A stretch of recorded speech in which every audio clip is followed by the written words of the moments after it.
Hello everybody and welcome back to another video, and in this one we are going to be learning how to change or add payment methods in Google Adsense. So you simply need to head over to Google Adsense official website and log into your account. So you can see currently I'm logged into Google Adsense, and now from the top left side of our screen I need to click on this three lines, and then we need to head over to this payments section. So you can see we have payments in here.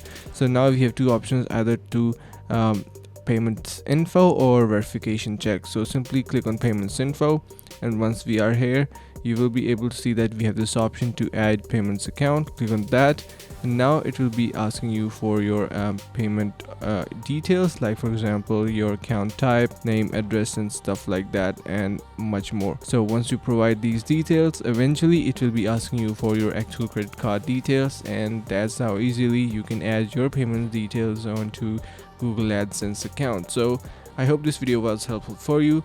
If you found this video helpful, make sure to leave a like and subscribe. Thank you so much for watching, and see you around in the next video.